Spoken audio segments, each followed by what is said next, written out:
Hey, what's going on, guys? I'm back with yet another video on some of my military collection. Here, as you can see, are 3 Canadian World War II Mark II helmets. The first one here is actually a Civil Defense Fire Brigade. So it would have been like home defense issued here in Canada, not overseas. This one here is just a regular Infantry Mark II. You know, nothing too special about that. There's a lot of these around. But this one used to have some sort of badge on here that was removed at one point. And these two in the front here together actually are already sold. They just sold today. I have to package them up after I finish this video and ship them off to British Columbia. So one province over from me. I'm in Alberta. And yeah, another fellow Canadian bought these two together. I'm not going to say what prices I buy stuff for, I sell stuff for. Maybe prices for things I buy stuff for, but not for what I sell.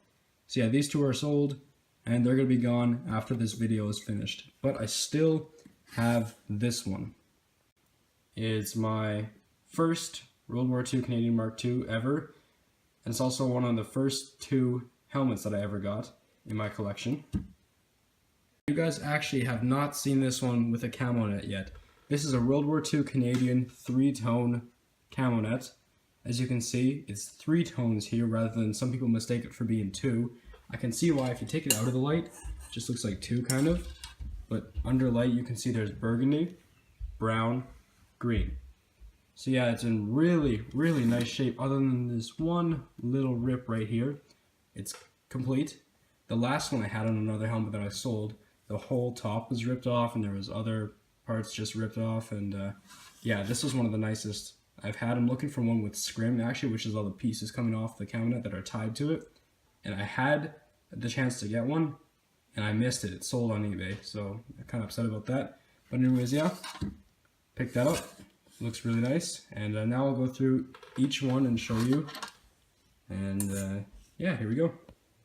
So here's the first one. As I stated, it's Fire Brigade, so it's the Civil Defense or Home Defense helmet, 100% complete. Everything is World War II untouched. Chain strap, World War II. Liner, World War II. GSW, DP, and H. They actually did not brand their shells and liners with a date. So even in here on the liner, on one of those liner arms, there is no date on it. But I believe there is on this one, yep, the broad arrow, the Canadian broad arrow for, you know, Commonwealth troops. There's a small bit of rust, surface rust in there, but that's about it. Other than that, it's in great shape. And I wish the F on the front was in a little bit nicer condition, but also here, oops, also here, there is some wall paint.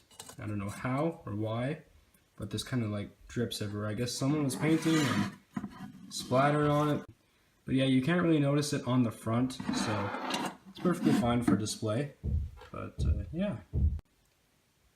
Here we have a regular Infantry Canadian Mark II. There's a little bit of wear on this one, just some random scuffs and scratches, but overall it is in very good shape. This is completely dated 1942. Right here. I'll show you. C.L. /C 1942 batch 78. So it's pretty early.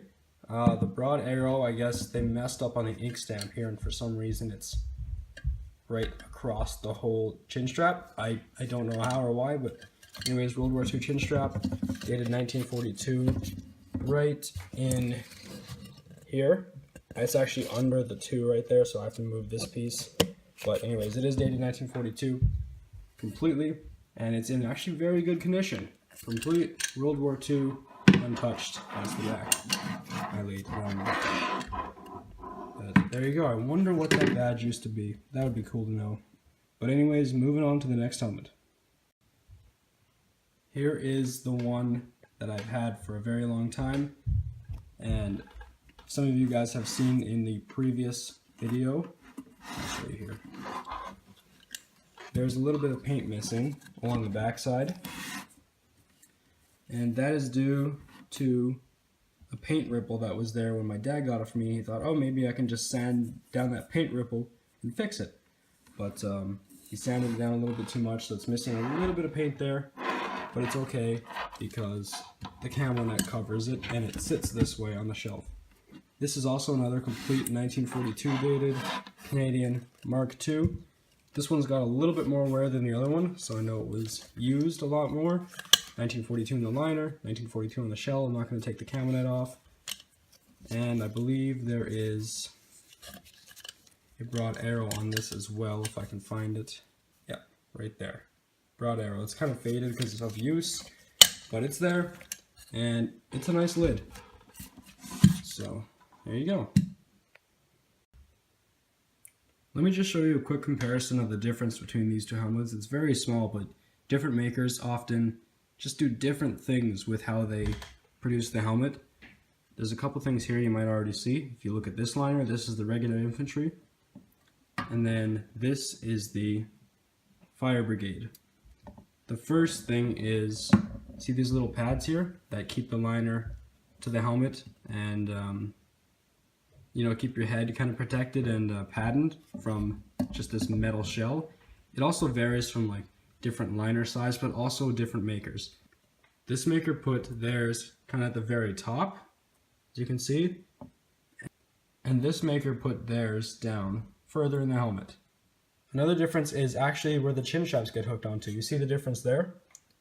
There's a rivet on that side, no rivet here. I think they pressed the metal together here, but on here the rivet actually goes all the way through to the outside, right there.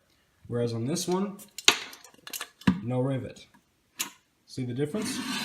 So yeah, there's that one, Fire Brigade, and this one, regular Infantry. GSW made mostly civil defense type helmets. Their contract was civil defense from what I know. And this maker, Canadian Lamp Company, I think it's called, CLC, they made most of their helmets, if not all of them, for actual infantry military usage.